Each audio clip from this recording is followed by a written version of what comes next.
Bahkan manusia itu terkadang selalu membangga-banggakan atau berbanyak-banyak dengan hal yang tidak berguna.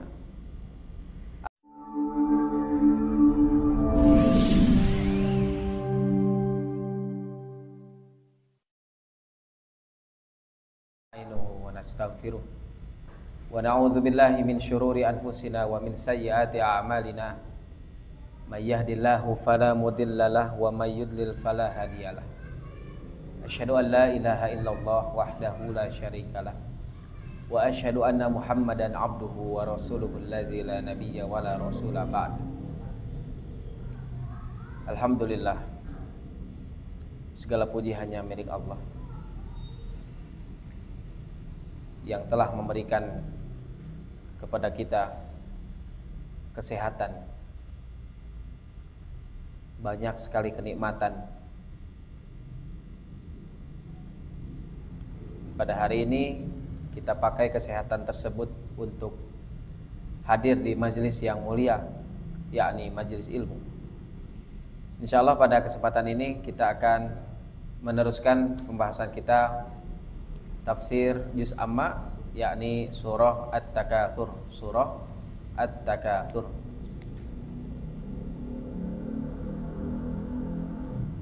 A'udzu billahi minasyaitonir rajim. Bismillahirrahmanirrahim. Allah Subhanahu wa taala berfirman, alhaakumut takatsur. Alha, ya, alha itu fiil dari kata lahun. Lahun ada laibun, ada lahun, ya, ada lago, intinya sama, ya, mengacaukan, melalaikan. Alhaakum, melalaikan kalian. Apa? At-takatsur, berbanyak-banyak, ya. Biasa diartikan dalam terjemah Indonesia bermegah-megahan. Kata Allah di ayat lain, i'lamu annamal hayatud dunya laibun walahun wa zinatun wa tafakhurum bainakum wa takatsurun fil amwali wal aulad. Dalam surah Al-Hadid. Takatsur di sana disebutkan. Ketahuilah oleh kalian, kehidupan dunia itu adalah laibun, permainan, walahun, senda gurau, wa zinah, perhiasan, wa tafakhurum bainakum, berbangga-bangga di antara kalian, wa takatsur, ya, berbanyak-banyak, fil amwali wal aulad, berbanyak-banyak apa? Harta dan anak. Ya tahu ya, dunia mah saur Allah teh muter we gitu, muntah harta anak, nah anak harta, ya. Ya. Nah ayat ini maksudnya apa? Umum, terkait dengan kepemilikan harta, anak, kabilah, suku, ras, ya. Bahkan manusia itu terkadang selalu membangga-banggakan atau berbanyak-banyak dengan hal yang tidak berguna. Apa? Ya, misalnya hobi mengoleksi perangko, ya, ayahnya jalmi teh. Perangko dikoleksi jeung naon? Bola golf dikoleksi, tinggal bola golf di bumi seueur pisan. Leuheung mau dijual gitu, dikoleksi. Nah, naik ke tingkatan yang lebih tinggi. Yang punya uang banyak membeli mobil-mobil mewah sampai puluhan. Mobil antik, motor mewah. Keur zaman kamari batu apa? Batu akik, ya. Aya nu ngoleksi sampai ratusan. Anggaran dipakai nama hiji. Nah, ini kebanyakan orang itu mengkoleksi yang bisa dibilang tidak bermanfaat, ya. Kata Rasulullah, min husnil islamil mar'i tarkuhu ma la ya'ni. Sebaik-baik muslim itu adalah yang bisa meninggalkan apa yang tidak berfaedah atau tidak bermanfaat.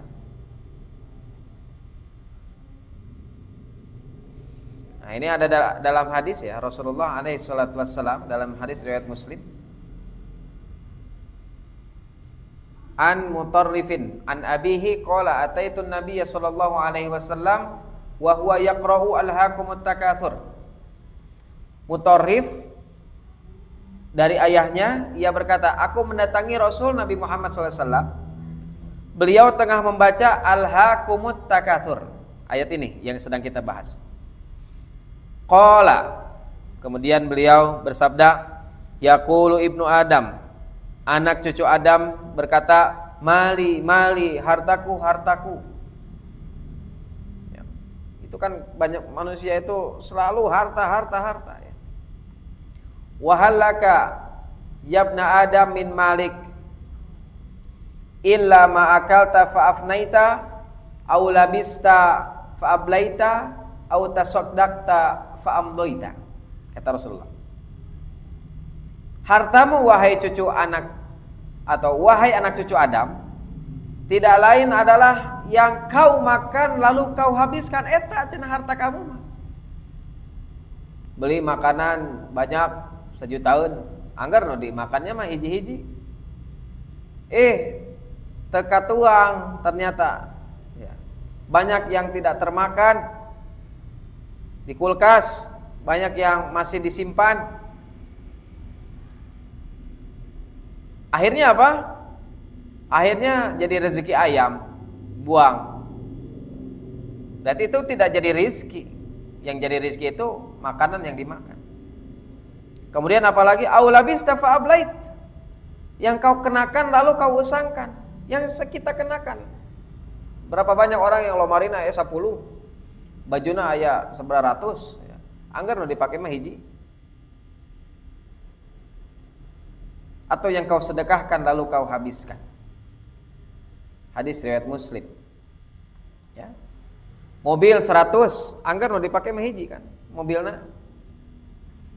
Rumah banyak ya, puluhan, yang dipakai hanya satu, bahkan dia hanya pakai satu kamarnya saja. Begitupun juga makanan, minuman dan lain sebagainya. Ya, intinya yang dipakai hanya satu dan itulah rizki. Terkadang yang kita punya itu belum tentu jadi rizki. Cangtang tuh bisa wae teh rizki, jang batur bisa wae. Hadirin rahimani wa rahimakumullah. Maka yang namanya harta dan keluarga itu akan ditinggalkan. Ya, kata Rasulullah SAW, yang akan mengikuti mayit itu 3: harta, keluarga, dan amal. 2 mah bakal uih, hiji bakal netep. Naon nu netep amal, nu 2 uih. Keluarga ngan hungkul ngajajabkeun dugi ka liang lahat. Ya, ka kuburan hungkul kan teu masuk ke liang lahatnya.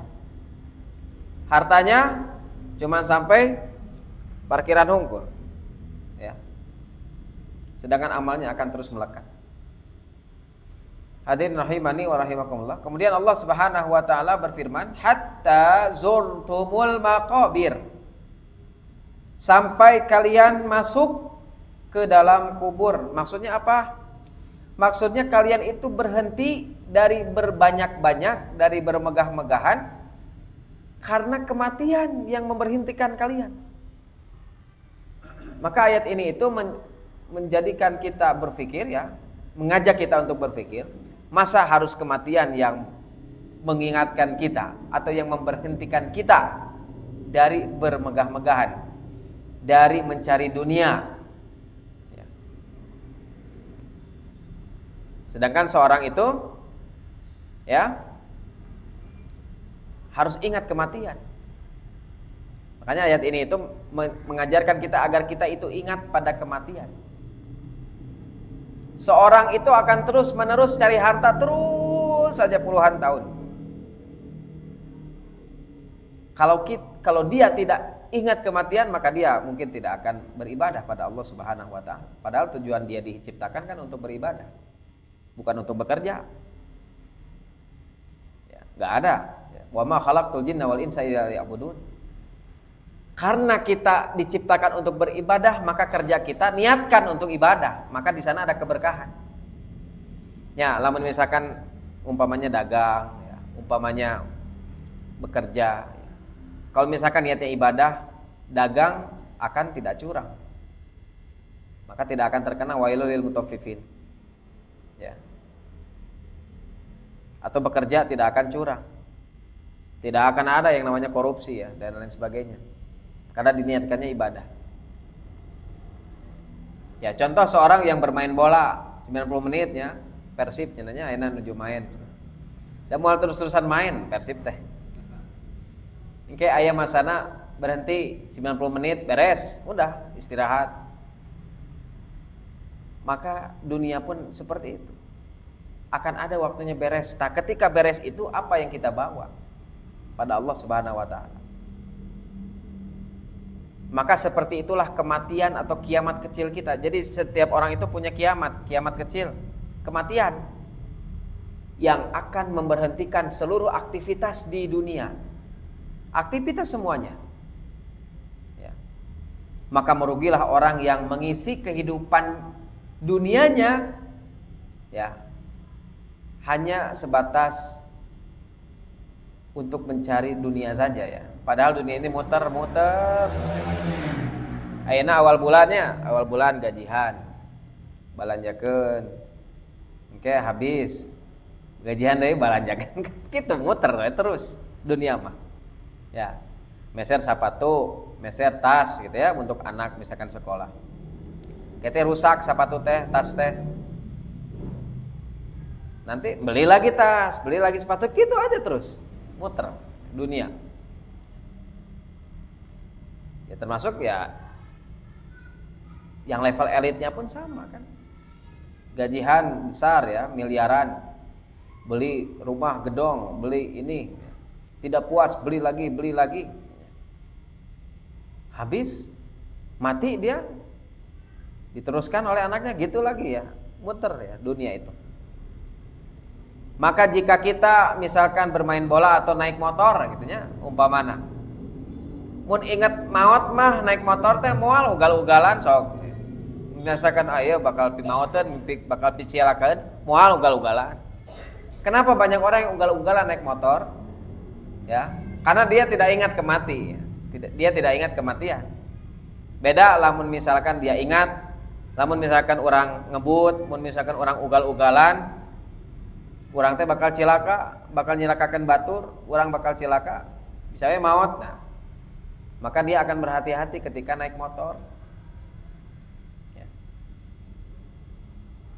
Hadirin rahimani wa rahimakumullah. Nah, makanya ayat ini itu mengajarkan kita masa kematian yang harus memberhentikan kita dari berbanyak-banyaknya kita terhadap dunia. Ya. Subuh sudah pergi.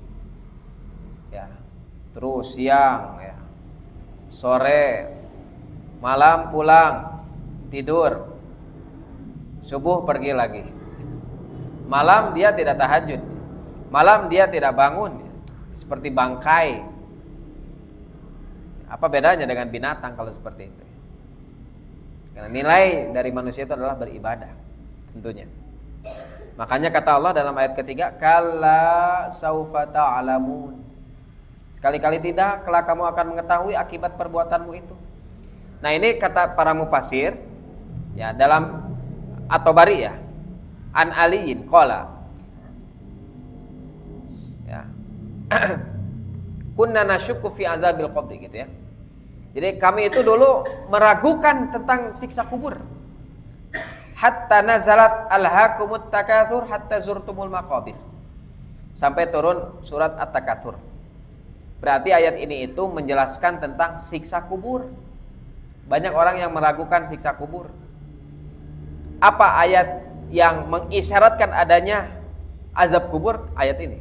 Kalla saufa ta'lamun. Karena ini ayat ini meneruskan ayat kedua tentang kuburan. Kali-kali tidak kamu akan tahu tuh akibat kamu melalaikan, akibat kamu bermegah-megahan, akibat kamu lupa pada Allah Subhanahu wa taala. Kamu akan disiksa dalam kuburan. Maka kuburan itu ya, di dalamnya ada kenikmatan dan ada azab. Dan itu adalah fitnah yang terakhir ya. Kalau bagi orang muslim itu fitnah terakhir setelah sakaratul maut. Nah, Kemudian dia akan mengalami fitnah terakhir, ujian terakhir. Ya. Ujiannya adalah ditanya oleh malaikat munkar dan nakir yang membawa mirzabah, palu, ya. Yang kalau ditenggelkan, ya, kalau dipukulkan sekali itu gunung Uhud bisa hancur. Ya. Mengerikan.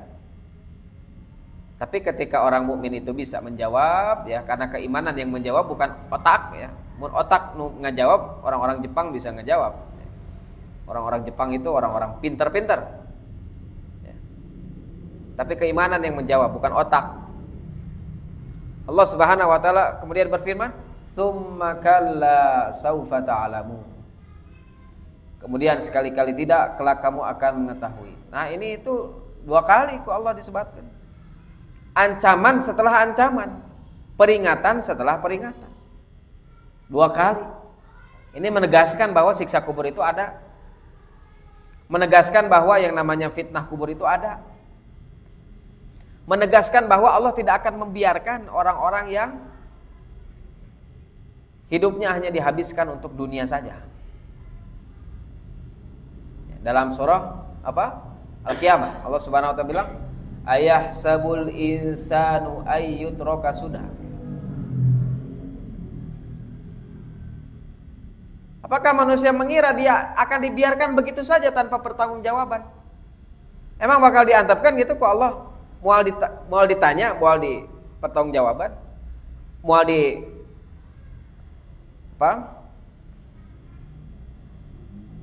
apa yang telah dia lakukan akan senantiasa dipertanggungjawabkan tentunya. Nah, kemudian kata Allah, "Kalla lau ta'lamuna ilmal yaqin." Sekali-kali tidak, sekiranya kamu mengetahui dengan pasti. Nah, ini ancaman lagi. Jadi sudah diancam kuburan, diancam di akhirat. Seandainya mereka tahu bagaimana neraka jahanam, niscaya mereka akan berhenti dari sifat rakus. Ya, mun ingat maut, mun ingat ya neraka jahanam teh mengerikan, mun ingat siksa kubur itu mengerikan, maka manusia akan tidak rakus, ya. Manusia makan gitu. Boga hutang, ya, jelema teh. Gajihan, kedewe hutang mah. Itu sifat rakusnya muncul. Padahal dia harus bayar dulu hutangnya. Ketika dikasih gaji 1 juta, kurang, bere 2 juta, kurang keneh, bere 3 juta, kurang keneh. Bahkan gaji pemimpin-pemimpin kita itu besar luar biasa, ya. Tapi masih kurang. Gaji guru itu hanya berapa? 3 juta. Eta teh nu sertifikasi mungkin, ya. Atau yang PNS, dosen 5 juta, 4 juta. Tunjangan-tunjangan dan sebagainya 6 juta. Tapi gaji-gaji orang-orang yang duduk di istana atau di DPR misalkan, ya, itu kan miliaran, jauh sekali. Tapi masih ada terdengar mereka berkorupsi, ya. Nah, ini kan sifat manusia ini tidak ada habis-habisnya. Makanya hasanah fid dunya itu salah kalau diartikan harta. Hanya harta, ya. Kita selalu berdoa, Rabbana atina fid dunya hasanah wa fil akhirati hasanah wa qina azabannar. Kita minta kebaikan di dunia. Kebaikan di dunia itu kalau hanya diartikan harta, orang yang punya gaji 5 miliar saja dia merasa tidak bahagia, ingin korupsi lagi. Berarti kan itu menunjukkan tidak bahagia. Tapi para guru gaji pas-pasan bahagia, luar biasa, ya. Di sana ada keberkahan. Hadirin rahimani wa rahimakumullah. Kemudian kata Allah Subhanahu wa taala, la tarawunnal jahim. Niscaya kamu benar-benar akan melihat neraka jahim. Ini ancaman kedua setelah alam kubur. Ancaman kedua setelah alam kubur, yakni neraka jahim. Di sini Allah menyebutkan memakai lam. Lam di sini lam taukid. Kemudian di sana ada nun taukid juga, dua ya. Benar-benar akan melihat neraka jahim. Kemudian kata Allah ayat 7, summa latarawunnaha ainal yakin, dua kali. Kemudian kamu benar-benar akan melihatnya dengan mata kepala sendiri. Nah ayat tilu keyakinan tehnya. Keyakinan itu dibagi tiga. Ada ilmul yakin, ada ainul yakin, ada hakul yakin. Naon cenah bentena? Ini tingkatan ya.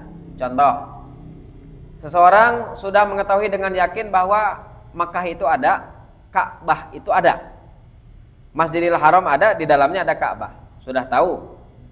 Sok tinggal di mana? Di TV, cenah ya. Di internet, di YouTube. Itu namanya ilmul yakin. Ternyata dia dikasih rezeki oleh Allah untuk berangkat ke sana umroh atau haji. Masuk ke Masjidil Haram untuk tawaf, melihat, oh iya Ka'bah teh. Maka itu namanya ainul yakin. Dia melihat dengan mata kepala sendiri. Ka'bah bagaimana bentuknya, kotaknya teh kumaha. Kemudian ketika dia tawaf, ya, tawaf kan biasanya siga baygon kitanya, dari jauh mendekat gitu ya. Sampai dia mencium Hajar Aswad, sampai memegang, oh iya Ka'bah teh.